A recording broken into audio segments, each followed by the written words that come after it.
Hello, everyone, and welcome to Elite Prospects December draft meeting.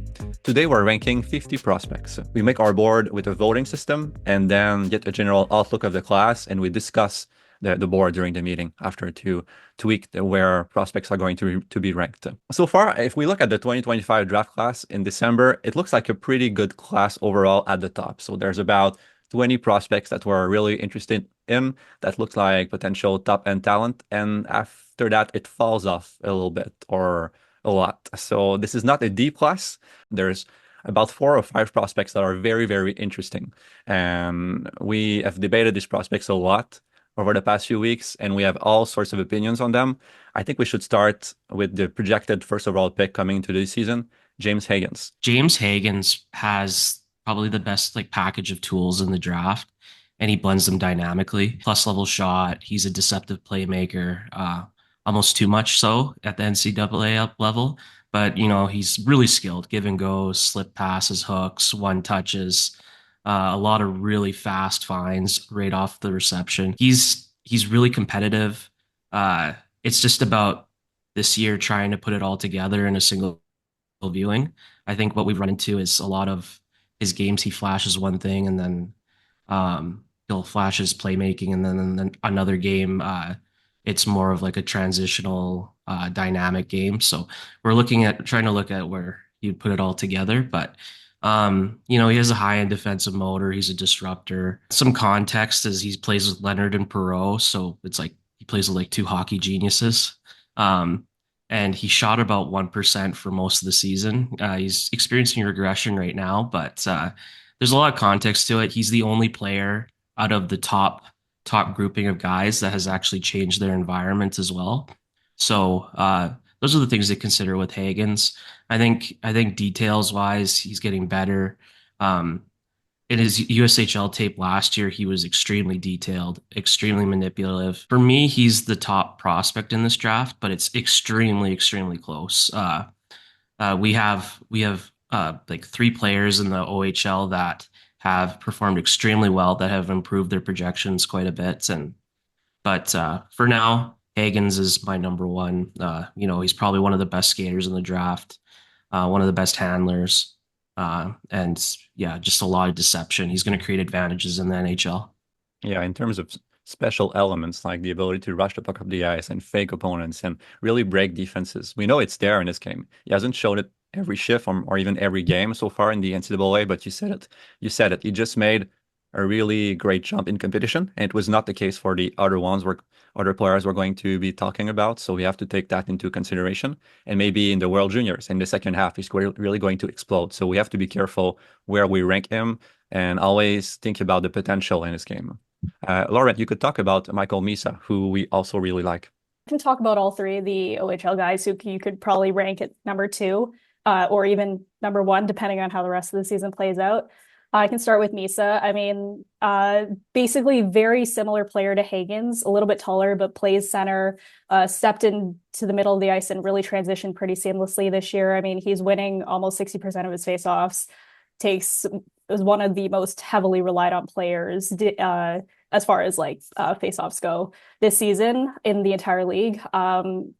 Rediscovered his dynamism, plays with a ton of pace, motor. The details are just so impressive for, a player who, there were some questions coming into this season about what kind of player would show up for his draft season, especially playing on a deep team last year. He kind of faded into the background at times.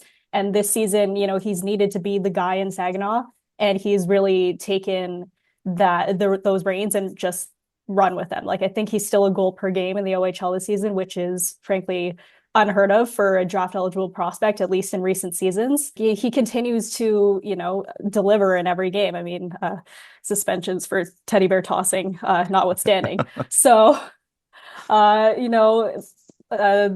being said, I mean, there are still 2 other really high quality prospects in the OHL who could also push for second or first overall. And I think we'll talk about Matthew Schaefer next.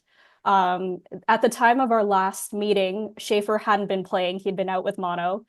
So there was a bit of not necessarily concern, but like kind of we had to temper our expectations a little bit. We weren't sure what kind of player he was going to be immediately coming back into game action. We know mono can take a really heavy toll on some people, especially in like the recovery process, but he's really stepped into that number one spot on Erie's blue line, and he is just taken off. Super dynamic skater, tons of activations. The defensive side has been pretty strong, I would say, to start the season. He was really impressive at the CHL NCTB showcase a couple weeks ago. And I think that performance in those two games has really solidified him in the eyes of many as like, this is a legitimate contender to go first overall. And then with Porter Martone, I mean, he was, I guess, the favorite to challenge Hagens heading into the season. And I think he's pretty much done everything he could possibly do at this point to maintain that status. Power forward, 6'3" winger with tons of skill, playmaking ability, seeing a little bit more of the physical side from him lately, which is encouraging. And obviously he and Schaefer are both going to head off to the World Juniors, assuming they both make the team for Canada. And that will be a big test for them to go up against Hagens on the US side. And like, I think that this tournament, although we shouldn't rely too heavily on like 1-2 week tournament to decide kind of like who is the best prospect of these top players. I think this will be a defining tournament for all three of them. And by January, we might see some separation between them. But right now, these four players, in my eyes, are all very close together. At the last meeting, we also talked about Roger McQueen, who was a contender for first overall at the time. Now he's out with injury. We got like a couple of games from him at the start of the season. So it's hard to know if he's still in contention for that spot.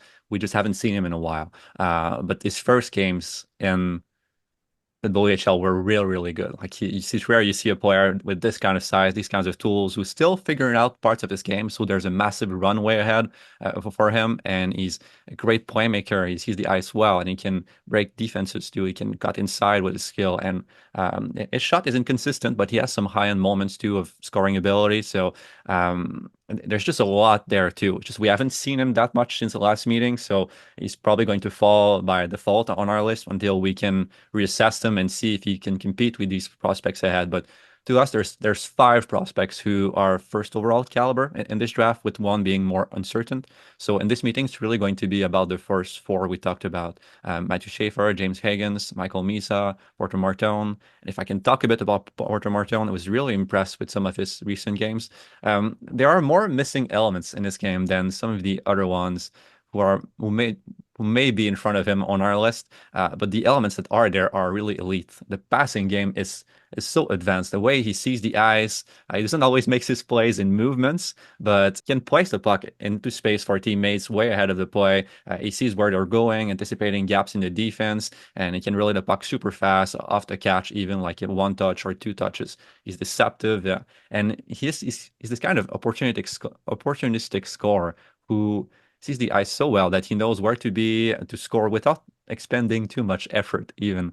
Like I know these two players are not comparable, but he reminds me a bit of Radim Mrtka, and in some ways, like they're completely different types of players, but in this X factor that they just see the game better than most, and they know where to position and how to make the most of their opportunities. Like he has that kind of skill. So I really like him. It's just that, yeah, the pace of his play, and he has the power forward frame, and he doesn't use it that much. He lacks that kind of assertiveness and aggressiveness that he could have. So there's more potential there even. It's just that he's a more mature player, older player, and who spent a couple of years in the OHL already. So maybe he's more fixed in his ways than some of the other prospects that we might have in front, like James Hagens and Matthew Schaefer.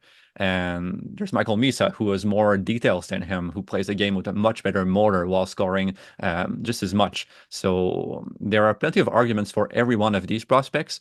I just think it's going to come down to runway, like how much potential they still have, that we think they still have, and the amount of elements they show in their game. No, but that's what sets Schaefer apart from the rest of these guys, right? Like he's almost a full year younger than Martone and Hagens, and McQueen, I believe, is also a late 06. So I think that's what is so tantalizing about his projection and, his potential runway is that he's so much younger and he's already performing at such a high level. September 5th birthday. Yeah. He's very, very young. One of the things that stood out with him is his transition game was just it's been crazy recently. He's exploding up the ice, working give and goes, pushing the defense back, driving the middle. It's wild. I didn't even see a whole lot of that at the Hlinka. It was more activation within sustained pressure. But he's just he's kind of all encompassing. There's a little bit of game management because he plays a lot. So, body position defend when he defends isn't always great. And he doesn't have the highest activity level, but he's still engaged. He's still disruptive. He still reads the play extremely well. I think there's a lot of support for Schaefer, either one or two, when looking at the boards. And I think one of the biggest things is that runway that was talked about. He could just keep getting better and better, and he's already right now number one projection. I think what's really interesting with Misa is just the approach that he has regarding details, right? He's incredibly polished when it comes to the way that he handles transition scenarios, the way that he handles offensive cycles, how he kind of goes about defensive scenarios. Everything's very, very polished with Misa, right? It's all about the fundamentals being very much there. But the dynamism really stood out to me as well. He's able to work give and goes. He's able to get behind, sneak behind defenders' backs in order to find lanes to the net. Plays a very, very pro game, but Schaefer is just ridiculous. I agree. He as much as I love Michael Misa, Schaefer is just, there's so much he brings, and I think he's just scratching the surface of what he could become in the NHL. So, Misa's going to be a center. I don't know why people disagree on that. It's so very clear that his skill set lends itself to the center game. But Schaefer's just, the runway with Schaefer is much higher, and he plays a favorable position. And there's just so much going in his favor that, as much as I love Michael Misa, I think it still has to be Schaefer at 2. Yeah, I agree. Just to the Misa at center point, I think it's pretty telling that he was a little bit in and out of games last season as a left winger. And this season down the middle, the IC has really taken his game to the next level. So I agree. I think he's a center at the next level. Mm-hmm. But we're probably, I think, leaning Schaefer at 2. Yeah, he has the most runway. His floor is already very high with everything he does, and the massive tools he has, the skating ability, the NHL size, and the way he handles the puck. And he flashes different plays, other things he could add to his game every game. There are some questions about his game still, Dan talked about. The defensive game is a bit inconsistent right now. His reads, he's more of a puck carrier than a breakout passer, and that's something you have to consider when you project defensemen to the NHL too, in the way that they won't have as many opportunities to carry the puck up the ice unless they're very elite skaters, and Schaefer approaches that territory, so it's not as much of a concern for him. But it's always preferable when they show an ability to break out the puck under pressure, and Schaefer has that, but it's not at a high-end level right now. But the way he makes plays in transitions, give and goes, and the way he slips the puck under sticks as he skates up ice, we're pretty sure he's going to develop all of those things anyway. And the slight concerns we have about his game are going to go away as he develops and as he matures, because he's so young and he has such a great foundation to build other parts of his game. It's going to be much easier for him to develop. Is he the best activator in this draft? I think so, in terms of pure highlight reel power. Yeah, he makes the most impressive plays. There are other good ones too, like Schmidt and Reid we'll talk about later, but he's at the forefront, I think. With choosing to have Hagens at number 1 still, it's just giving a bit more time to let him acclimate to the NCAA level and to get through the World Juniors and see if he can really show the special elements that made him so exciting last season. I think he's just going to figure out in the next few months and really show everyone why he's still a first overall caliber prospect, or the main first overall guy in this draft. So we're just being patient right now, but all of these prospects we talked about, the Porter Martone, Michael Misa, Matthew Schaefer, James Hagens, they could all feature at first over our next few boards, and even Roger McQueen when he comes back from injury. So we're just being patient. But right now, I think it should be James Hagens at 1 and Matthew Schaefer at 2 because of the runway they have. we have Between Misa at yeah. 3, Martone, and then McQueen. Like McQueen was second on our last board. So how far do we want to kind of pull him down below the? Just at the end of this first hour, I think that's where he belongs for now. We're just, again, being patient. We're giving him time to come back from injury and show the special elements that he did, especially in his first week in the WHL. And I think he's going to go back to that level. He's just coming back from injury and getting up to speed again. Now the debate is going to be at number 6.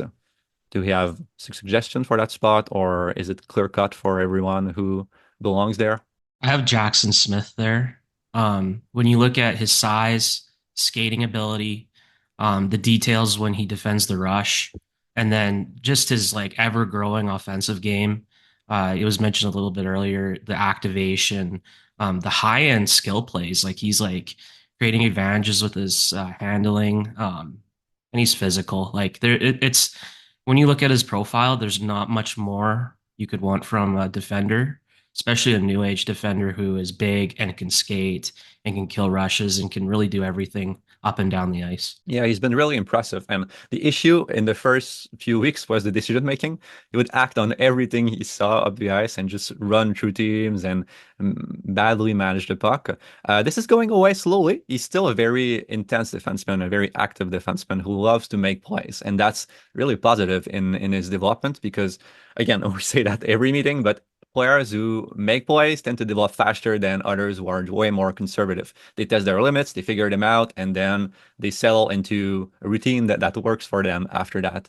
And one thing that has been really positive with Schmidt too is that he's showing more physicality and more consistent defensive skills too. Like you have that kind of projection where you can think that he is going to have a shutdown side to his game that's really projectable. His stick work is one of the best in the draft. Like his poke checks are so well timed, they're deceptive. His gap is really good, and he has the skating ability to become even better at that. And he rotates well in zone, anticipates play well to an extent. I don't think the hockey sense greatness is going to be as high as as Matthew Schaefer or the top prospects we have in this draft, but the details and the tools are getting really good. So I think he should be our number 6 on our board, and I think he's closer to Matthew Schaefer than people think too in terms of projectability. Like he's going to be that top 4 defenseman who could play a lot of minutes. At least we think so.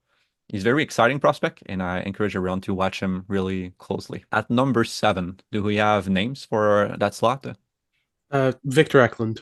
Every single minute I've watched of this kid just gets me more and more sold on his skill set. He's got that blend of like unhinged with skill and smarts. And the physical skills are starting to come some ways as well. It's one thing to be just a madman out there on the forecheck. Another one to be able to lower your center of gravity, to win battles, to get under opponents' hands. And he does it so well. On top of the skill, which is off the charts. He's got pace as well. He plays at a high speed, reads the game well. So far, he's the only Swede from the trio that's been able to stick decently well enough at the Allsvenskan level. So, he's playing pro. I mean, I'm sure Jamie can chip in on him, but like I'm a big fan of what he brings. Well, you said it well. Fantastic player. I think the energy level that he has to his game is. I think I watched 5 or 6 games in Allsvenskan versus men when he is the best player on the ice. He recovers puck continuously, just moves around in defensive zone, wins the puck back for his team, keeps the play in cycle. He doesn't end up with a scoring chance in one of those shifts, but it's him that drives the play for the whole line. I really like his instincts. I think his brother is more like his molder is more like in his skills and finding. Victor just goes with instincts all the time, and he goes where the puck is heading. Really loves his skating too. He can. I think their mother is a figure skater, so I think William has this too, that he can stand still and make a spin move and separate like 2 defensemen in one fast move and just create something like that. He has scored from the outside with his shot, so he has had a really good start to the season, and I definitely think he belongs in the top 10 as a prospect. He's a first line caliber player, I think. Really, really good. I can't believe how good his hard skill game is for his size right now.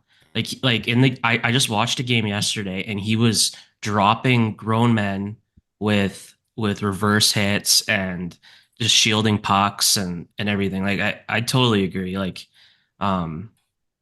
we have him listed at like 161. He's doing that. He's so strong on his skates. It's unreal. There's a couple other guys I would bring up here too. Lynden Lakovic and Carter Behr. Mitch has Behr over Lakovic. So Lynden Lakovic, he's 6'4". He's 6'4". He's a high end shooter. He's got a cannon. He was really, really good in the top prospect game. Good connector. And then Carter Behr, he's just a menace. He's a forechecking monster. He's showing more skill. He's probably one of the better passers in the draft. And if you have a puck retrieval, he's going to win it. Like he's going to slip in, flex some hard skill, and just beat the hell out of you. So those are two guys. I think we have more support for Victor Eklund than Carter Behr right now, but they're very similar prospects in the sense that it's really their motor that drives their game. They're super intense, even too intense sometimes in certain situations. I think overall, Victor Eklund has more skill than Carter Behr in terms of playmaking, seeing the ice, being able to use all options around him, deceiving, and the shooting skills. He can beat goalies from like right at the doorstep, right in front of them, and also shoot from afar. And so he has a ton of skill, and he has that kind of motor. Size is about similar, I think, between them. Carter Behr is a bit taller than Victor Eklund, but I think the skill edge really goes to Eklund. So I would have Eklund ahead of Carter Behr unless we have other kind of opinion on this. It's just Lynden Lakovic. The issue with him is a bit like Porter Martone. He has the size. He doesn't really use it right now.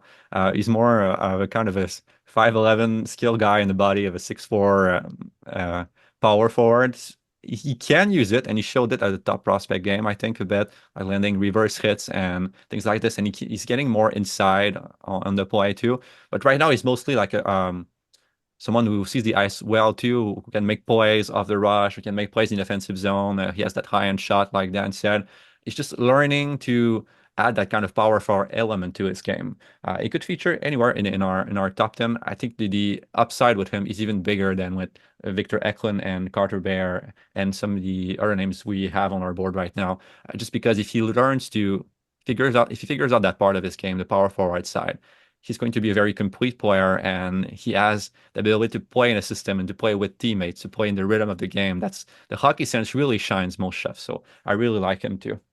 It's odd. You're totally right. Like tries to play like a finesse skill game. Like when he's like this huge body, it's really weird when I saw him live and seen him on video. But but like you said, he switches in some scenarios, right? So those flashes are definitely something. I guess we could give it to Eklund for now because he's just been the more consistent prospect over the season. Like we know what he is, we know what he's going to be, and we have a good model in his brother. And he does some things better than his brother, some other things there William has over him. But we have seen this player evolve and how he can work at the NHL level, and we're very excited for what he's going to be, Eklund, and we love William in his draft here too.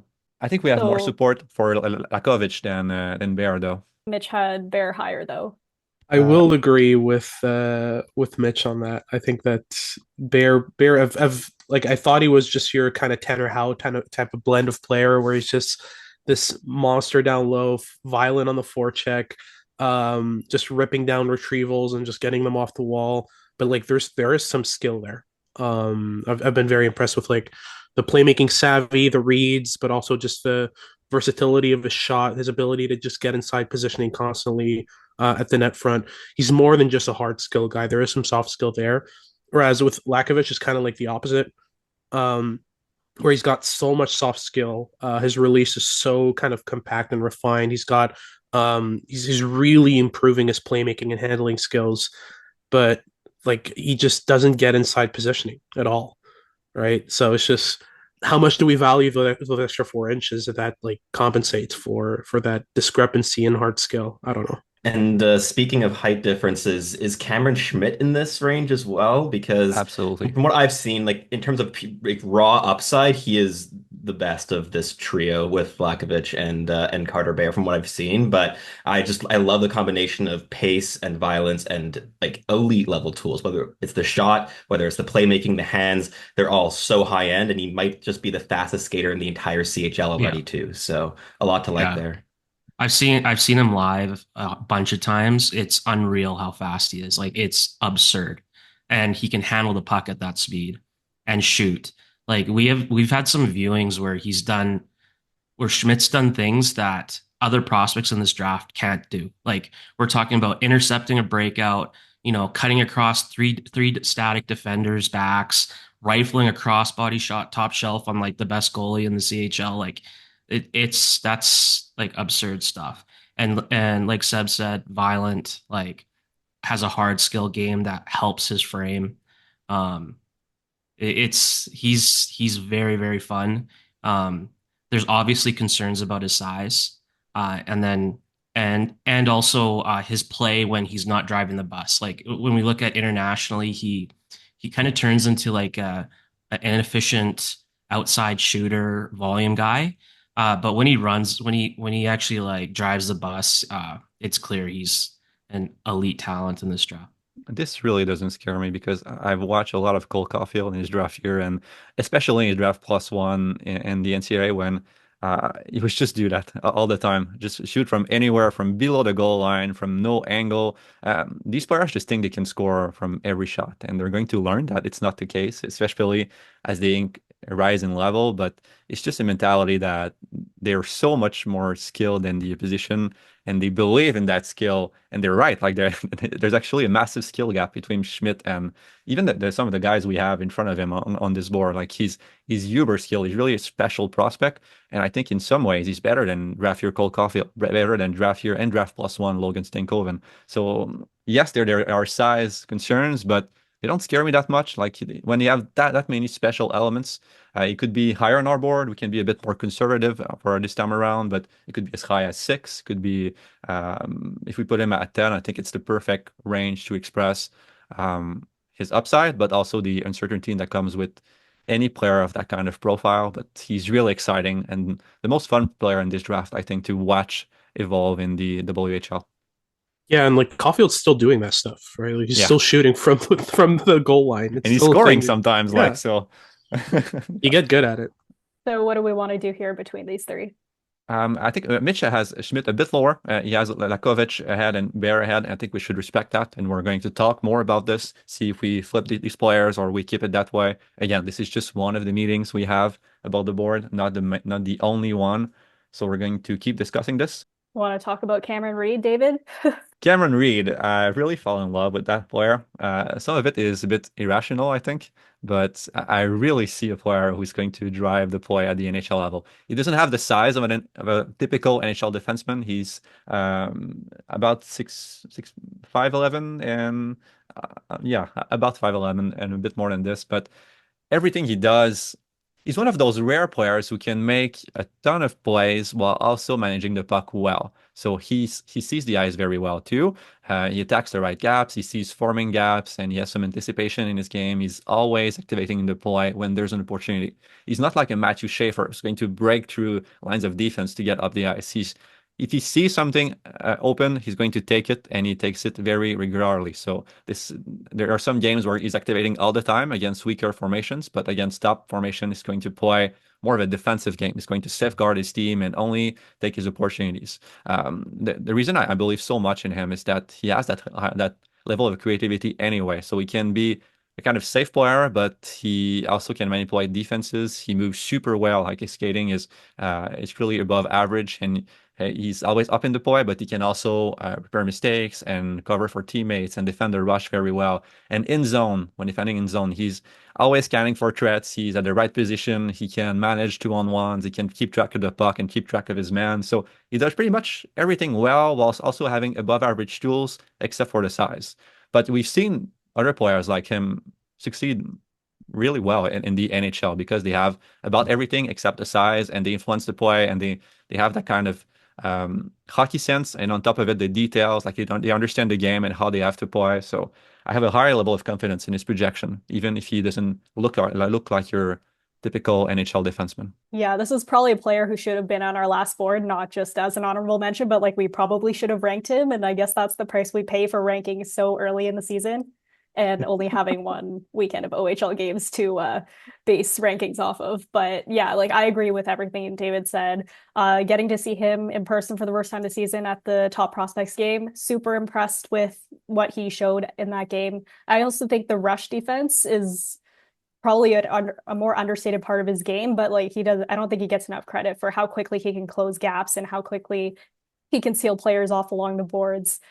Just a really impressive, steady all-around defenseman where like the skills in his game are all high end. Maybe he doesn't have that like kind of separating dynamic, super elite skill, but this is a player that you could easily see having success in the NHL. And so that's why he's in the conversation now in this range. Yeah, him and Smith were like the most synergetic pair at the CHL USA game. They worked really, really well off each other, and was really impressed with. Like Reid's not the Jackson Smith, step up, use your gap, control the gap perfectly, stifle someone at the defensive zone blue line type of guy. He's more of the sit back and read off someone who can do that. So he was like perfect for what Smith was bringing, and yeah, I was really impressed with those two and the way that they worked off each other. And I thought he showed a ton of adaptability at that showcase because it was a little messy in the first couple of shifts in that first game, and then he really locked in. They both did. I think he should be at 11. The votes are in favor of that too. And now we have a giant group of prospects that are going to spend a lot of time discussing, I think. There's Brady Martin, Braeden Cootes, Justin Carbonneau, Malcolm Spence, Caleb Desnoyers, and Anton Frondell, who are not similar type of forwards, but similar kind of upside, where all have their different attributes and they're hard to compare. But we're going to have to sort it out.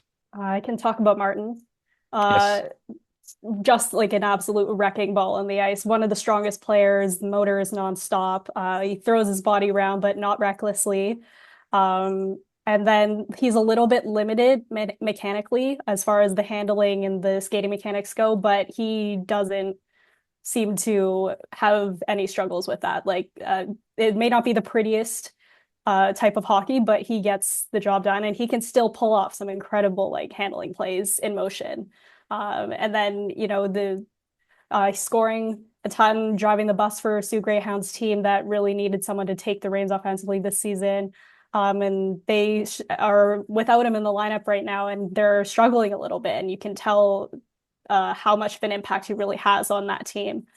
I just think he is just a player who you're going to love at the next level. Like he just gets in there, he does the work along the boards down low, and then he can bring out that skill game, and like with a little bit more refinement, a little bit more work on improving the skating ability. I think this is an easy player you could work into a team's top six.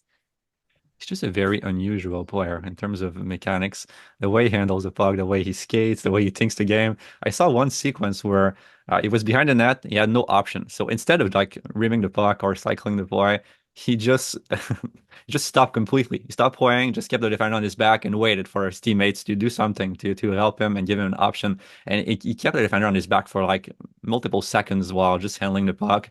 And then when someone got open, he made a hook pass to that teammate. So it's just another unusual way of thinking about the game. He's less immediately translatable than some of the other players we have in this range, in the sense that it's harder to see how he's going to operate at the NHL level, how it's going to, mostly as offense, because the physicality and the motor and all of this, that's easy to project. But is he going to be a top six player, or is he going to lose part of his offense? I just have a bit more questions about him, but I really enjoy watching him play. He's very, very fun prospect too. Another guy is Braeden Cootes. Just like take a minute and think of like the most intense player you've ever seen. Just go like through everyone that you've watched in hockey, and then Braeden Cootes is like above that. He doesn't take a second of a shift off. He's always sprinting. He's always crashing. He's always getting under defender sticks. He's frankly a menace. And what makes him exciting is the tools are really, really coming along. He's extremely fast. His shot is high end, and he's adding more advanced elements like shooting off the inside foot. And he's a great playmaker out of a lot of pucks that he steals. I've had top 10 caliber viewings of him. The big issue is that the Thunderbirds are a bit weaker, especially on forward. They just added Radim Mrtka, but there's a lot of scenarios where he would probably be a little better off on a different team that could score that has better supporting players, but still he's a menace. He's one of my favorites in this draft. It's funny because we were kind of talking about Brady Martin, and I was thinking, forechecking wrecking ball who thinks the game a bit weirdly, but still makes some good reads. Limited-ish mechanically, especially in terms of the skating. And I was thinking, what's really the difference in projection between Brady Martin and Caleb Desnoyers? I don't think there's as big of a gap between those two in terms of their upside, in terms of their projectability at this current stage. Desnoyers is a bit more your finesse type of, he's really leaned into the finesse skill this year. But he's also running forechecks. He's setting the tone early, throwing big hits. He's an insane competitor. Constantly, trying to get under opponents' skins, especially we saw it at the CHL USA Challenge, really led the charge in terms of that. But that kind of took him away from, driving play off his stick, making high-end plays. He made one great pass to Michael Misa on the power play in that second game. But outside of that, was pretty kind of relatively limited, right? But that's mainly because he leaned into his forechecking role on that line. He let Michael Misa and Porter Martone kind of just drive play. But yeah, I've been really impressed overall with him this season. I know Mitch doesn't agree, but I see a path to like a really, really good second line center on a really good team. Is kind of the path I see for Desnoyers. He's got too much going on for him. He's incredibly smart. His reads are ridiculous.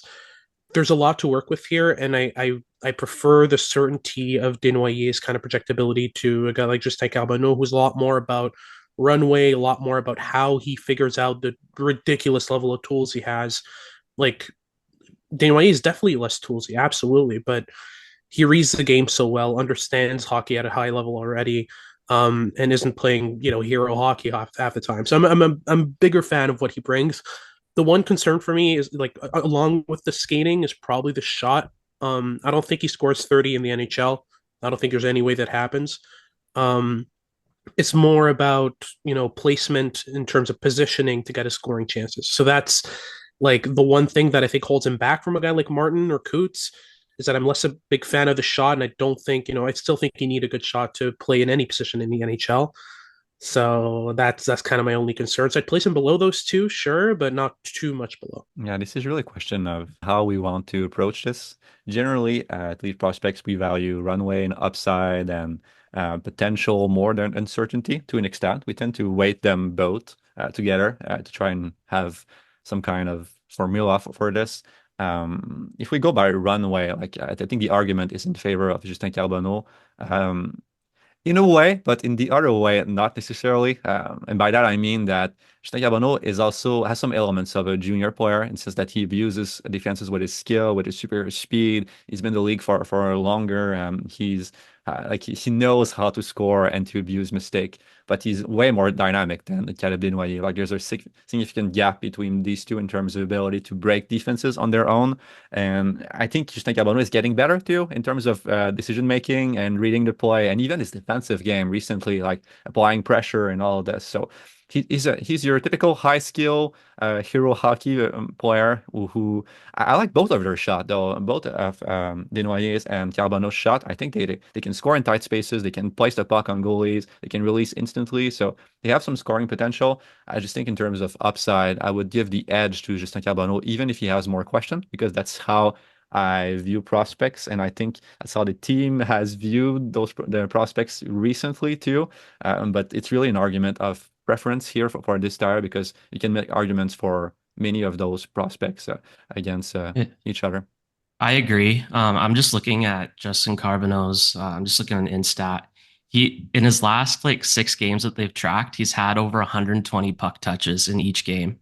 It like so I think he gets a little bit of a bad rep for being like playing hero hockey when literally like 70% of his shifts he's passing and making plays, and then he just decides like, okay, I have like a million puck touches a game. I'm gonna try something. And he gets that tunnel vision, but he ends up pulling off a lot of stuff. Like I just watched a game where he literally hit his own teammate because his own teammate was going to knock him off puck, and then he cut into the slot and spun off another guy and shot it in the net. It's like it's kind of hilarious, but I think there's a lot of context to that. Like he gets a lot of puck touches. He's handling a lot of plays himself. Yeah. So. I've come a long way on Carbonneau as well. I you guys remember I wasn't a fan. But he's so toolsy and so inventive, and he comes up with different kind of ideas and like just throws stuff at the board and see what sticks. And like he has a skill to do it right now, especially in the queue. And he plays on a decent team. It's not like he's on an island there. He's got Anton Frondell, who's right up there with him in terms of points. Plays a lot of center. He plays a lot on the wing of Martone, who's also a decent prospect in this draft class. Like he's got some supporting cast, and he's just driving play. So like I understand the upside argument. I think that the way that Desnoyers approaches the game, the compete that he shows, the hockey sense, like for me, there's such a significant gap on that side that for me, it's like, as much as Carbonneau is incredibly impressive right now, I just feel like what Desnoyers does right now will work in the NHL with just the improvements we regularly see from players, the uptick in pace, the uptick in effort, right? Because he'll sometimes drag his feet in the queue right now, but like it's mainly a result of knowing that he's going to be there for a year and a half maybe. And then once he progresses to the NHL, I mean, we've seen it time and time again. These guys tend to find that second and third gear, find those that willingness to drive, and he has the compete level to do it already. So I'm not as worried with Desnoyers, whereas Carbonneau is just he's ridiculous, man. Like his skating is insane, his shots ridiculous, his playmaking's improved a ton. His handling, I think, is still the kind of the cornerstone of his game. There's a lot to work with here in terms of tools, but he plays very much junior hockey, and I haven't seen any pro hockey elements outside of the off puck motor at times, right? So that's my concern. We're kind of really split here. Like David, Mitch, myself have Spence and Carbonneau over Desnoyers. Obviously you've seen him the most though, so I don't know how we should talk about Spence before we start making decisions. Yeah, because we had him at 6 last time, and now he's all the way in the teens. Which is fine. I think it's still a really good spot for him. Yeah, like this is not a knock on Malcolm Spence's game whatsoever. I think it's just a matter of we were very familiar with his game heading into the season, and he's kind of just maintained that. And he may not have the highest levels of overall like high-end skill, and that's probably why we've seen other prospects pass him in this draft class, but he's still a really reliable defensive player, incredible motor, really strong defensive reads. Like he's easily a guy that you could see play a very versatile role in the NHL on the wing. Yeah, and he's this kind of player that no matter where the coach is going to love him because he has so many details in his game. He plays a physical game. He can score in spots too. He's the kind of player who could really accumulate points at the NHL level just because he complements other players so well. Like he's going to be that glue on the line that just makes two other playmakers work. And there's a lot of value in those players, and they sometimes really outperform their draft rank. And actually, those are the kind of players that outperform their draft rank. So we should be careful not fitting Malcolm Spence too much, but at the same time, we have to respect the play driving abilities of other players who are just they've shined more than him. And I think his real spot is really in the teens, where we're going to have him. And one last player we should talk about because he does belong in that range, even if we like him less than the general public. It's Anton Frondell. Jimmy. Yeah. uh, so where to start? A tough guy to evaluate. I think he has had many injuries. The whole spring he was injured, and he has had different injuries this fall as well. But he is not. He's a different type of player than the players you have been describing of late here. He he's he's very smart. I like his hockey IQ. He has pro habits, in the way he covers the puck. His stick handling is really good. I don't think he has shown much super skill yet, but you can see, like in his small area game, how he covers the puck, how he wins battles with just one hand and do a lot of those stuff. He can be really effective in defensive zone. He has a really good shot as well. His skating mechanics are bad. He's super slow. I don't think skating would be an if he just skated more. I think he looks a bit weird when he skates, but it's like he doesn't trust his skate. He has had injuries. I don't know what's going on there. So he doesn't drive play that much, transitionally. He's more of a skilled player in the offensive zone, and he makes good defensive reads as well in the defensive zone. So I think he is the type of player that you can see there's a lot of promise, but he hasn't shown much yet. So it's definitely if you have him too high, it's a bust risk, I think. But it's also, you can't have him too low on the rankings either, because he has those pro habits and great skills and very strong too. I mean, he can hit senior players like they're flies. So just a really strong player for his age. So I really like him, but I don't think he's a top 10 player. I think he belongs in this range too. Even if I'm a fan of him, I think it's there he belongs. Yeah, I watched a game where he was playing against the NTDP, and he looked like he was about 5 years older than anyone on the program. Like the physicality, but also just like as you mentioned, the refinement in the defensive habits. He's really smart defensively, constantly dropping really low. He plays the role as a third defenseman at times when his team's really hemmed into the defensive zone, and in the offensive zone, he finds space really well. He's really smart, but in transition, he always arrives in the offensive zone about like 4 seconds after his wingers do. He's always very late to arrive there. The skating definitely hampers him in keeping up with play with pacey wingers that he's often also matched with, because he is that like intelligent two-way centerman. I agree. I think that there's a lot of upside. There's a lot of promise with this player, and I think like somewhere in and around the 15 range is more than fair. He's definitely, I think, retained that, whereas another prospect, Ivan Ryabkin, I don't think has quite done that since our last meeting. But yeah, I think Frondell's definitely in this mix, and I also think that Blake Fiddler is as well, as a really mobile, physical, like the rush defending is like elite from what I've seen so far this season. The way he's able to layer his physicality and mobility and defensive habits and gap control.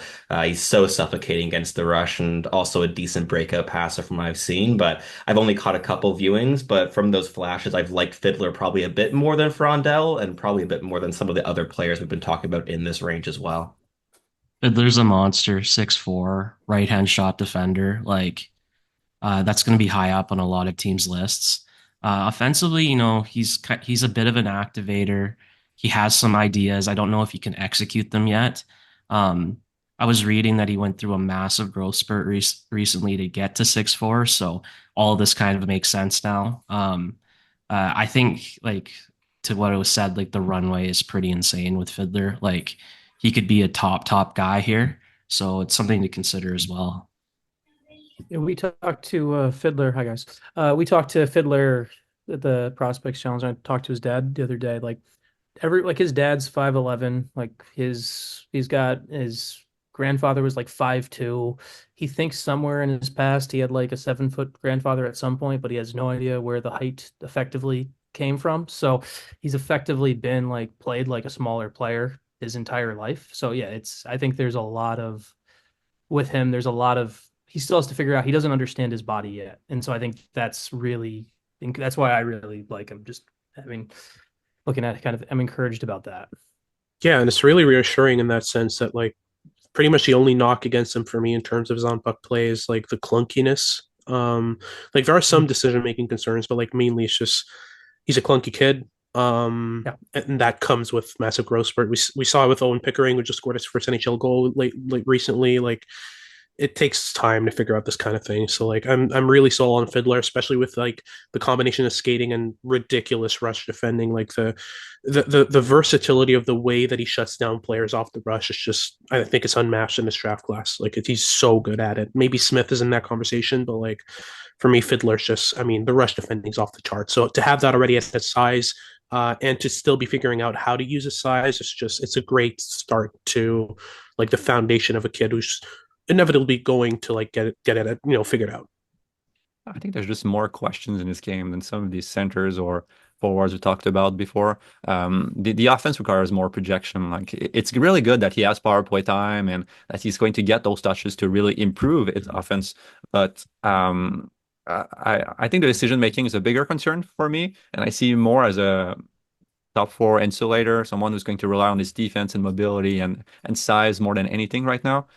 The right way, I think, to separate all of those prospects is to prefer the play drivers, the upside, the skills they have, and to put the more supportive players maybe down the board in this teams list. And I think just the way we have it set up with votes right now kind of does this for us. So maybe for now we should just respect this and then revisit later, maybe in the chat or another meeting to see how we want to separate those players. But I would just go with the current order we have now, which would mean that we have a Carbonneau over Desnoyers for now, pour l'instant.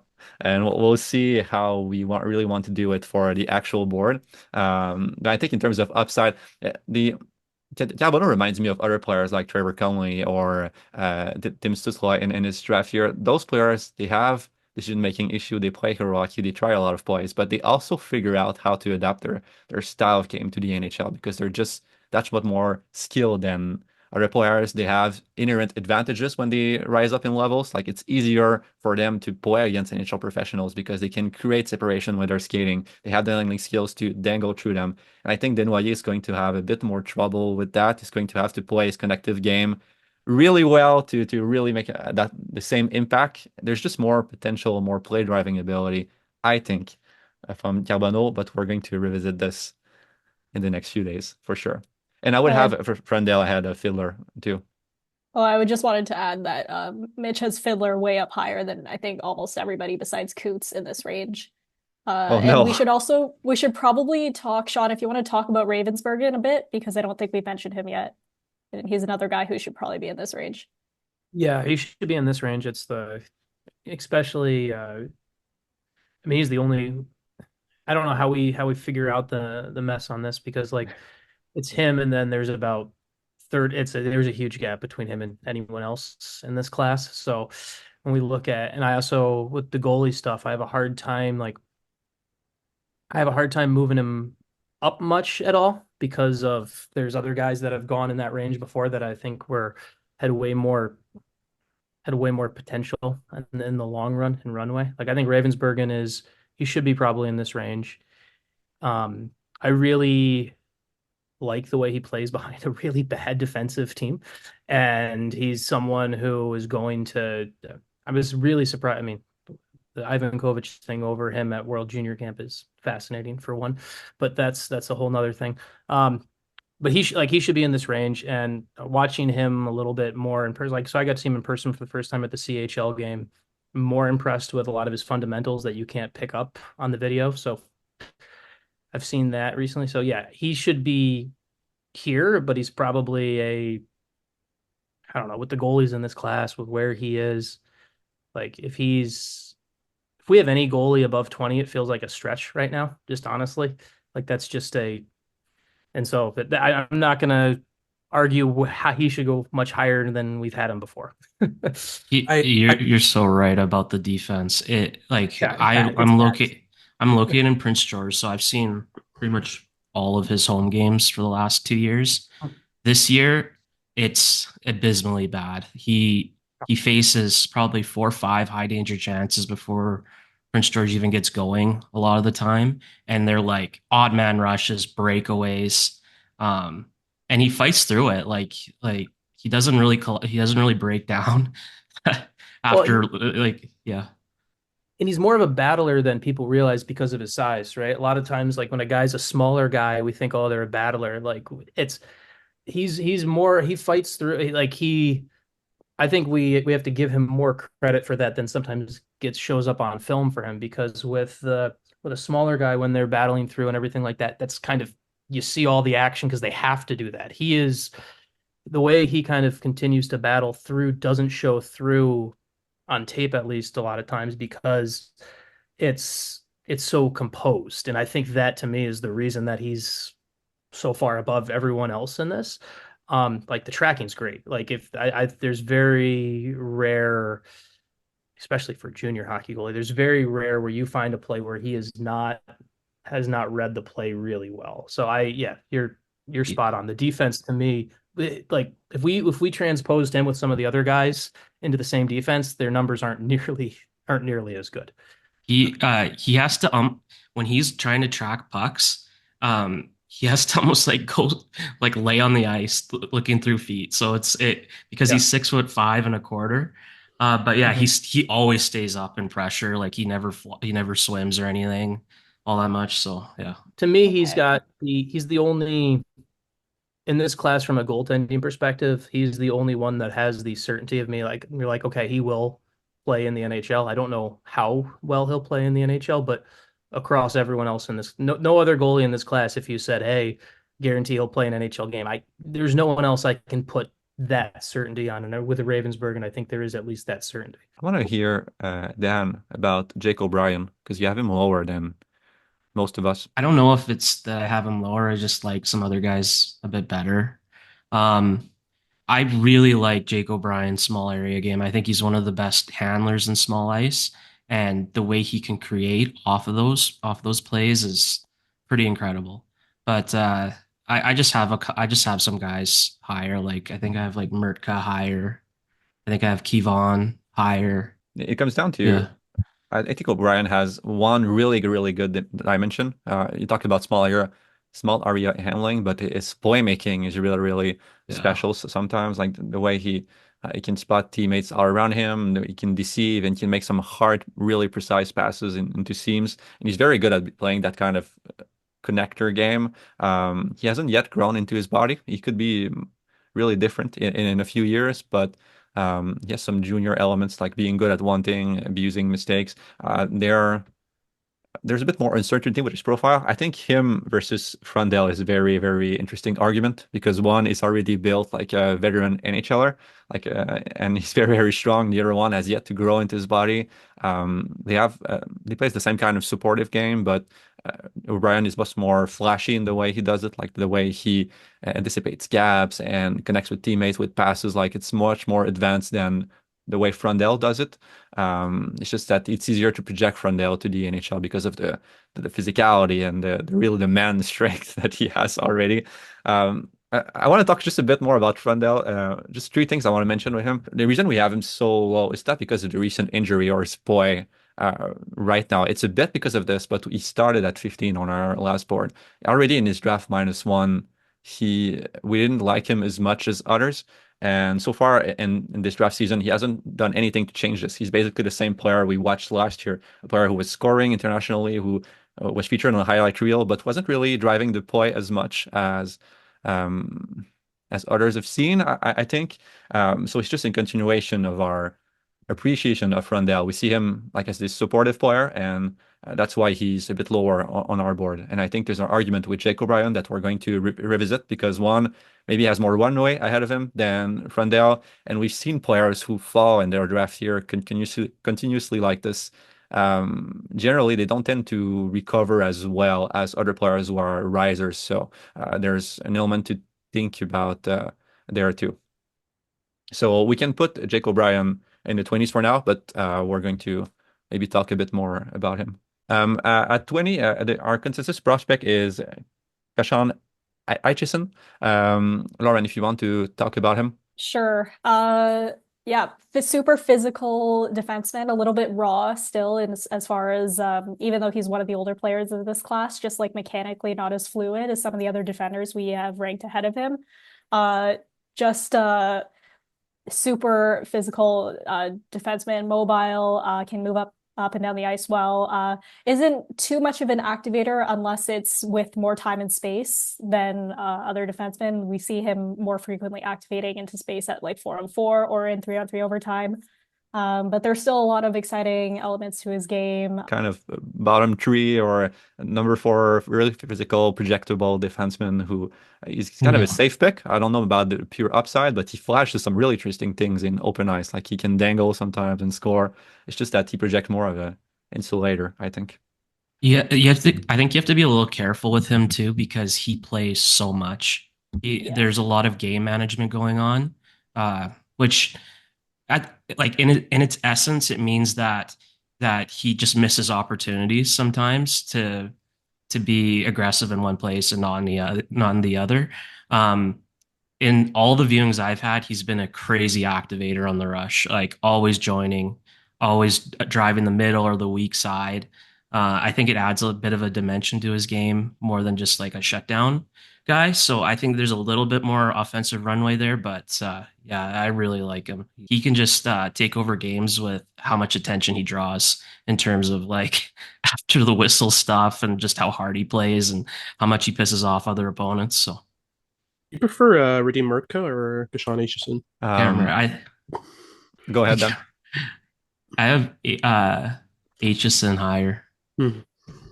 Yeah, there's more certainty. I watched Murtagh in the dub, and he's better because he plays a lot more, but he just arrived. His ice time was dropping and in his league before that. And so we haven't really seen this full potential yet. So we can be a bit more conservative with him, but there are potential because he can move the puck under pressure. He has the giant size. The skating is good enough for his size. It's about an average projection, maybe slightly below average. And he tries very hard. He has details. He can be manipulative too. So he has a lot of elements. He's yet to put them together. And he just arrived in an environment that's going to help him develop. So we're going to see how he evolves. Right now, I think Aitcheson is easier to project to probably a similar role in the NHL anyway. So I'd have him ahead, but I'd have Jake O'Brien ahead of Mrtka for sure. Like I had O'Brien in the 12 to 20 range. We're way out of that now. Yeah. No, we're going to rediscuss him because I think he belongs in the other tier we talked about, and he's been playing better, but and he has less elements than these other prospects. Like he's very, very good at like 2 or 3 things. The other ones have yet to really appear in this game. So we'll see how we ranked him ultimately for this board. And now we're moving on to the USHL. So it's Seb's time. My time. Yes, it's finally happening. It's this kind of draft class. There's not much to talk about earlier than this range, but we have a couple names here, so we definitely have something to discuss. I think that there's 4 names that are probably going to go in the next 10-ish picks from the USHL, with Jack Murtagh, William Moore, Benjamin Kevan, and is there one more? And Carter Amico, of course, who's out for the season, unfortunately. Jack Murtagh is my pick of the bunch. He's been my number 1 in the USHL for over a month now, probably a month and a half.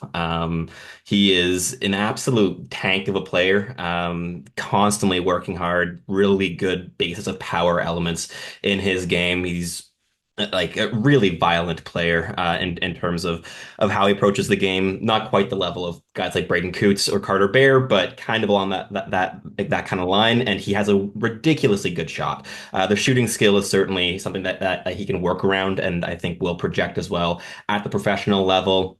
Defensively, he's constantly engaged, getting into passing lanes, applying consistent pressure. He's still very raw as well. I think there's a lot of runway for development with Jack Murtagh, both with and without the puck. He's also very young for this draft class. It's an August 07 birthday. I think that there's kind of a combination of everything that you want here in terms of a standout tool, high-end work rate, pretty significant development in the last 6 months, as well as like that long runway that he still has ahead of him. But there is also a conversation. I know that there might be a bit more popular support perhaps for Benjamin Kevan, who is the most dynamic player in the USHL this season among draft eligibles. He was also the highest scoring player from the USHL last season to return this year. He just is a very good player at that level. And even though he's been mainly playing bottom 6 minutes when he's been called up to the NTDP, he is a lot better than that type of deployment would suggest.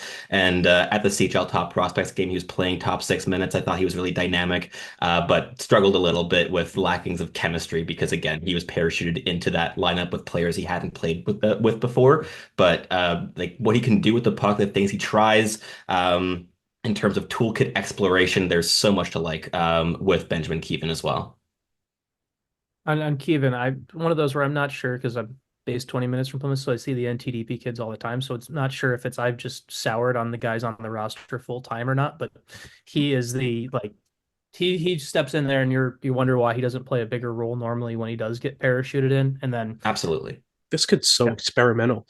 Like he's just constantly trying things and figuring out what works and what doesn't. I think that's a great formula for like future success for him. I think he's going to have a steep progression because like you see him retain the things that work and like eliminate the things that don't on a game by game basis, especially as he, plays one game as a 13th forward for the NTDP, then comes back to the USHL and like plays a bigger role. You see how he adapts his game in those scenarios and figures out what works with this team, what works with these players.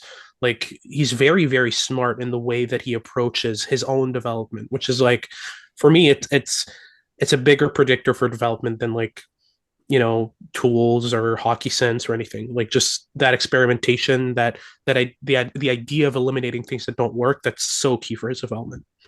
And one last thing I'll note with Kevan is that one benefit of having seen him with the NTDP in a bottom 6 capacity is that he was shoehorned into a pure checking role. Like in those games, he was just mainly playing 5-on-5 in checking situations, and he was doing it very well. He's an intense player too. He has that basis of a high motor, and even when he wasn't really trusted for like the puck touches that he gets with Des Moines in the USHL, he was very efficient with what he had at that level. So I think there's a lot to like with Kevan. I still side with Murtagh a little bit. I think that the runway is a benefit, and also just style of play in terms of goal scoring, power forward, two-way impact mix is something I value a lot. But between those players, I don't think that you can go wrong. And then with Carter Amico and William Moore, I think that you have like kind of the next group of USHLers after that.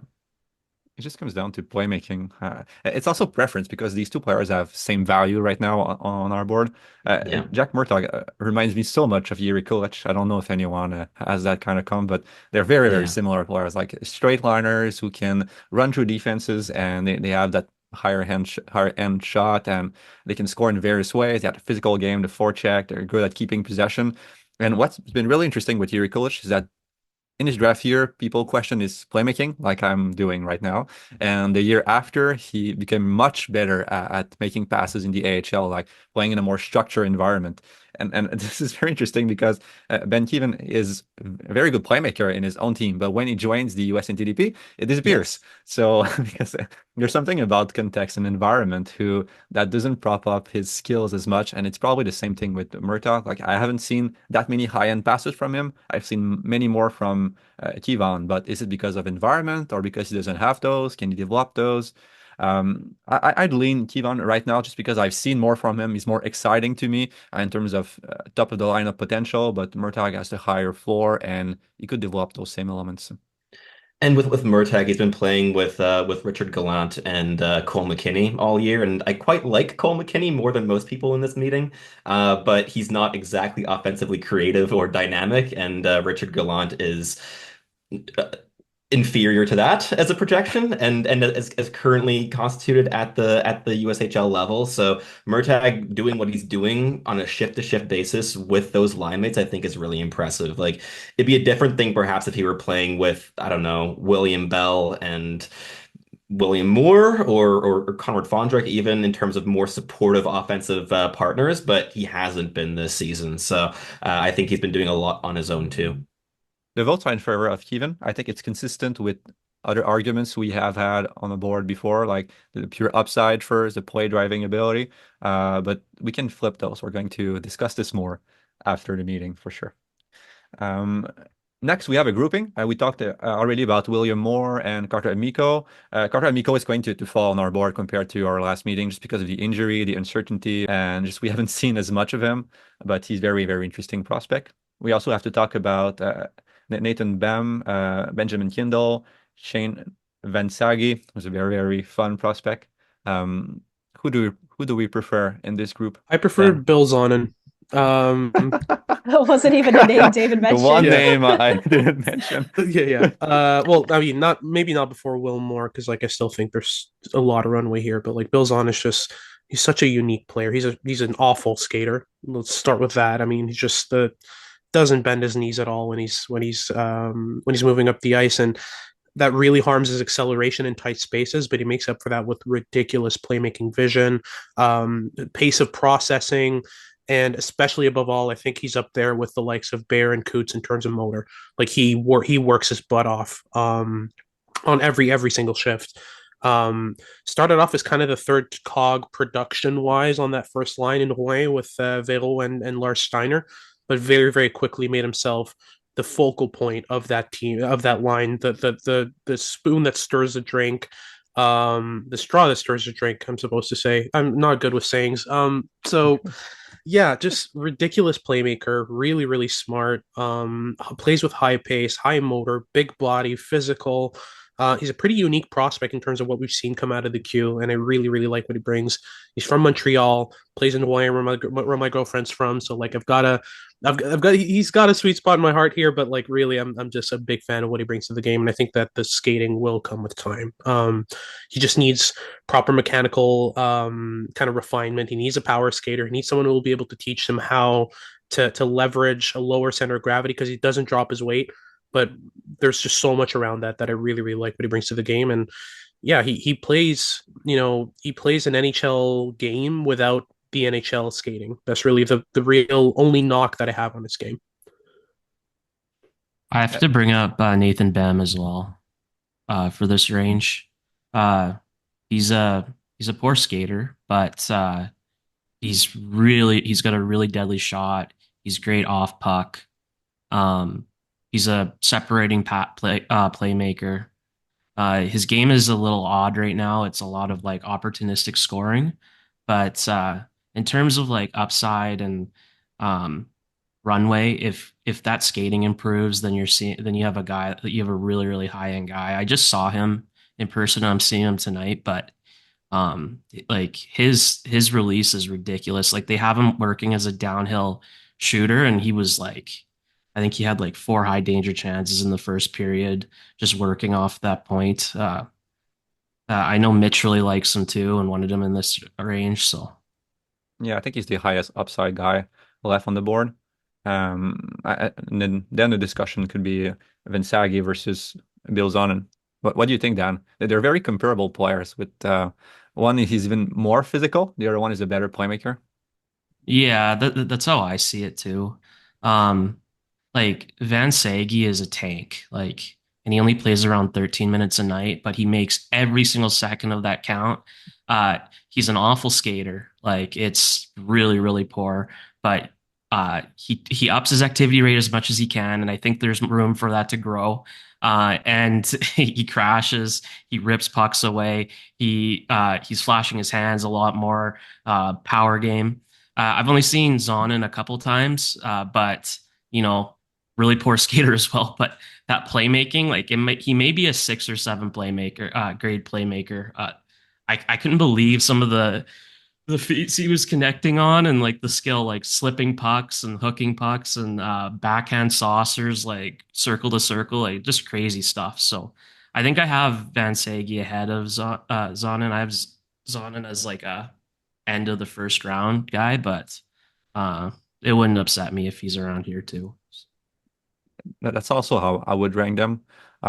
There's something about Vansaghi, like this kind of player who, no matter what, he's going to figure it out. Like the coaches are going to love him because the physicality is just it's ever present. Every shift, every second, he crashes against opponents. He rams them in the boards. He fights for every puck touches, and he's always behind the play because the skating is one of the worst I've seen out of prospects in the last few drafts. Like it's this bad, but the motor compensates a bit, like Bill Zonnon, and he's just going to, if he can reach opponents on the forecheck and if he can has time to place himself in front of the net, like he can create a lot, and he has the playmaking ability too. He sees the ice well, so I think it's just he has some special elements that you rarely find. Those kinds of that kind of competitiveness and motor and physicality. It's even more impressive than Bill Zonnen.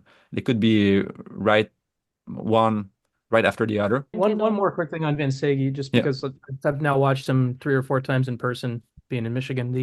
The thing about him, and I love his game, and you're right, he's a tank, and I'd want him on my team every single day. But just the runway question for me is the question with Vansaghi of when you're going through on this. Like, I would want him on my team. I think he's gonna play and he's gonna do all that, but I don't know. When I watch him play and you're like, oh, this guy's gonna be a top 30, a first round pick, I struggle with that, just with the runway for him. That's my justifications. I love his game. I want to be clear. I would take him on my team right away, but I struggle with the value and the runway for him. Will he be anything more? Will he always just be a 4th line guy every single level? And credit to him if he does it, but that's the thing that I come to mind when I watch him play, and I love watching him. Yeah, I agree. I also think that's the difference between him and Zonnon. Like with Vansaghi, even if skating improves, like what does that really change in his game? Whereas with Bill Zonnon, if the skating improves, you unlock a whole nother side to his playmaking where he's able to access more plays. He's able to connect even better than he already does. And like Daniel said, like his playmaking is just off the charts. It's so good. And a big guy with that ability to just connect plays, you add some mobility to that, and that just unlocks more passing lanes. It unlocks more available plays where he's able to accelerate off a stop, to open up just a couple of feet and make a cross ice pass. So like I think the gap between them in terms of runway is also there. That's why I prefer Zonnon, but like I see the arguments for Vansaghi because like he's an absolute monster, like 6'2" with insane physicality. But again, like just what is there left for him to add to his game? Even if the skating improves, like what does that change? That's kind of my question. Ending with Vansaghi, I think you're right. In most players, it's a bit like Baudouin last season that we rank very high, even if his projection was a 4th liner, because the physicality is so impressive and the competitive is so impressive that it's really a separating asset. I wouldn't do this with most players, but I think there's just some special elements with him. And if his skating does improve, he's going to become a battering ram. Like there's nothing that's going to stop him to crush player on a forecheck and get to the net. And it reminds me of Will Cooley at the NHL level, who's really we had some low expectations for him, and he's now producing a lot. There's some luck behind his numbers for sure, but these players tend to become special assets for a team, even if they don't have that much upside. So that's my argument for Vansaghi, but you can have Bill Zonnon ahead of him because it's true that he's more skilled in a traditional way. He's a better playmaker slightly. He sees the ice better slightly, but you shouldn't discard Vansaghi's skill level too because he can make some insane passes too. Like it's in him too, and I wouldn't push for him that high if I didn't see a level of skill too. I think if he was faster, you'd see more of the skill blending and the power game. Like, it would be unfair for the position. Like the crux of a power game is proactive. You have to be a proactive mover in the neutral zone. You have to build that speed, and then you have to drive with that knee and cut inside in time, all while shielding the puck. And right now, a lot of the times he can't generate that proactive speed, right? So if he has that, then you may get a guy that's just driving the net every play. So I don't know, but I agree with everything you said. Can the skating even improve at 6'2.5", 210 pounds? Like, is that a possibility? I don't know. We have to talk about 2 players before we move on. Like the 2 players with upside, Jakob Ihs-Wozniak and even Ryabkin. I don't think Ryabkin should be in the first round. The pace is just 0. It's not a strong projection into the NHL. His playmaking is completely gone this season. He's back in the MHL right now, and he's had 1 point in 5 games. He's been getting outscored by the other 2 draft-eligible forwards on his team in those 5 games by a lot. It's been a really weird season for him with everything that's happening with the off-ice situations. He came into training camp not in proper shape. There's been a whole lot of publicity with everything with his, I think it's the assistant coach at Dynamo Moscow that's been very vocal about everything, which is putting a lot of pressure on him, puts him in a really, unfortunate situation for a 17-year-old. But the one main thing that sticks out with me is that there's just been such an inconsistency issue with him, even going back into last season where he was a rookie in the NHL because he wasn't old enough to play in his draft year -2. He just hasn't been able to consistently find his game over the past 2 seasons. And when he's not finding that playmaking game, it's really like, what can he do at a high level? And right now, what he's doing in the MHL is he's barely even touching the puck in the offensive zone. He's almost entirely like a board player. He's really good at getting the puck off the walls, which is a simple pass, finding space like that. He's throwing big hits. He's not a super like overarching physical player, but he can throw a big hit even if it's coming in late because he's too slow to get there in time. But what is that at the NHL level? It's not a top 6 projection. The defensive responsibility isn't there, which I don't think teams are going to like out of a player who's playing center. He was moved to the wing in the VHL. And it's just been a really underwhelming season from him. The passing was the main thing you wanted from him to pop this year because that's, the playmaking was his claim to fame for the most part. And it's completely out of his game. He can't handle pressure well. He gets pushed up to the point, loses possession so often. The handling skill isn't there. Every time he tries to go one-on-one with the defender, he's coming in with low pace. There's no deception. He just skates in, loses the puck. It's really, really underwhelming. He just scored his first goal of the season after, we're already halfway through and he just scored it. And he's really leaned into the shot over the playmaking. The sense isn't there. The transition passing comes and goes. You don't see the proper reads being made all the time. He ices the puck more than just about anyone else on his team on a game-by-game basis. You don't see any high-end skills with him right now, and I don't know when that's going to come in because of the low pace, because of the low skill. He's just a free-pass manipulator, which showed more in preseason than anything else, and now you can see that the pace is even an issue at the junior level, which is incredibly worrying. He's not taking over games at all, and he's playing with players who are older than him, and they're just way faster, way more skilled. The draft eligibles on his team are way faster. They have more distinctive qualities that lead to them being better producers at this level. And to me, there's just, unless this draft class is really, really that weak, I don't think that a player who's not taking over games in the NHL can be a first-round caliber prospect. Like, do you see a world where he still has the upside of a top 9, top 6 player? Like he figures out, he stops being so lost, and that comes back? I don't see top 6 just because there's not enough pace. I think he reminds me of Fedor Svechkov, but he doesn't have that ability that Svechkov had to make his teammates better.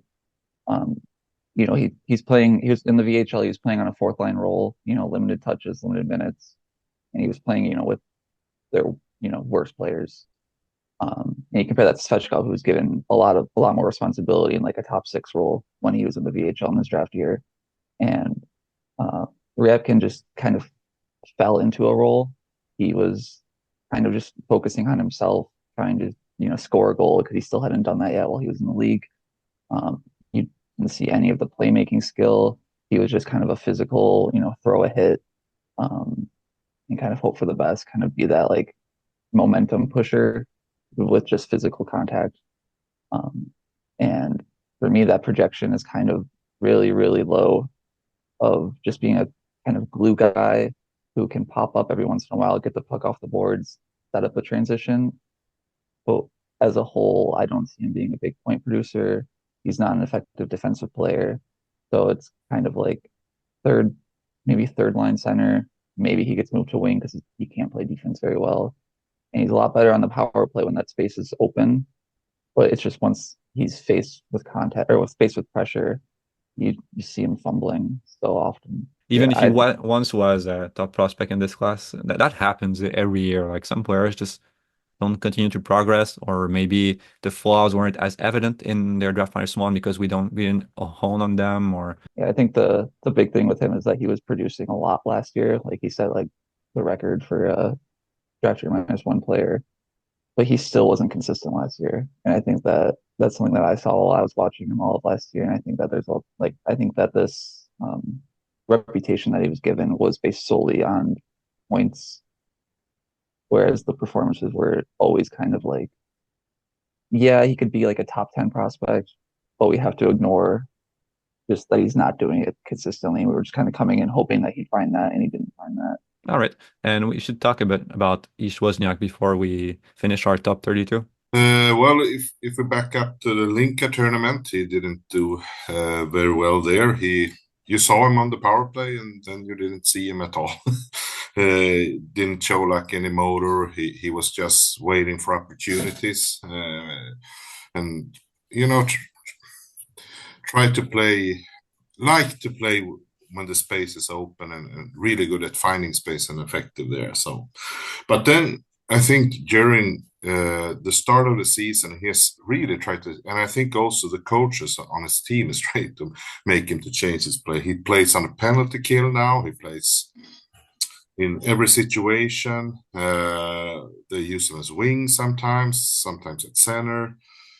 He plays much more intense, at least from the start of the games. Then he can fall back a bit later in the game. So, but he's a very skilled player. He is very smart in the offensive zone. He finds gaps all the time. He sees where the space is opening, and great playmaker that way. He has a good shot too, I think.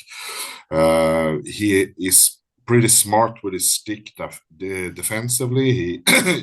He wins a lot by just reading the plays. So he wins a lot of puck battles that way, just stealing pucks. And so he's a low-paced player with a fast-thinking mind, I think, at least offensively. I think his stick handling is average. His skating is probably slightly below average. So I think he is this, either you pick him just inside the first round or you pick him in the start of the second round. He's that kind of player for me. I think here we should go with upside still, like the players with the most runway, because yes, there are some potential bottom six more exceptional forwards, but still push for those who at least have a chance at a top six role. I don't know if that still includes Ivan Ryabkin. We can discuss him a bit more. We don't want Hensler to fall too hard either. Yeah. Like, he's a 6'2" right-hand D. I don't think he's ready for the NCAA right now. He can't handle retrievals. He can't handle forechecking at that level. His play and sustained pressures has been poor this season. He puck watches, but still he has flashes of brilliance in transition, basically through end-to-end carries. He's just extremely raw right now. And when we're talking about upside and the value of the defensive position, especially from a right-handedness point of view, playing in the NCAA, like he's getting opportunities, playing top 4 minutes. I'm not a huge fan, but like, I don't think he can drop too much. I think he probably should be in the first still. I think he's probably the highest upside player we have left. And there's William Moore, who has that upside, but so much uncertainty. Can you talk about him, Seb? It's a really theoretical projection at this point with William Moore. The ideas are really sound. He's a really smart player, but a lot of the ideas that he has would be far more effective if he had any basis of physical skill at this point. He's so physically underdeveloped still. So when we're projecting him to an NHL role, it is always through the lens of what would this player look like, which with an extra 30 to 40 pounds on his frame, and how would that change his habits, how would that change his engagement, because at the moment, in terms of engagement, it's very inconsistent in terms of a lot of gliding, a lot of avoiding battles, and often when he does get involved in battles, he just gets completely rinsed and killed in them. So he avoids them for a reason, but it makes him just a very opportunistic player at this point in his development, and there are flashes of skill with a puck on the stick. Like the shot is the second best on the NTDP for sure after Jakob Mrtka. It has some real power behind it. He's an accurate shooter, but in terms of getting to goal scoring positions, it's inconsistent. On the power play, he's been mainly playing a net front role, which is about the worst place that I think he could be playing as currently constituted as a player, because he struggles to win inside positioning and he doesn't really get many puck touches, which he needs to produce. So a lot of question marks with Moore. I think that late first round is kind of where he belongs because there is upside. I think there is an outside chance of him becoming a top 6 player eventually, but it is going to take 4 to 5 years and a lot of physical development in order to see if that will happen. And it's no guarantee even at that point. I do think there's more hard skill in his game than he gets credit for, but he can't sustain it, right? I think the skill level's fairly high. He reads the play really well. He gets ahead a lot of the times, but it's not frequent enough to be super excited about. There's not many fans here of his game at all, but we do have to respect the potential upside. It just requires a ton of imagination, which is never a great thing.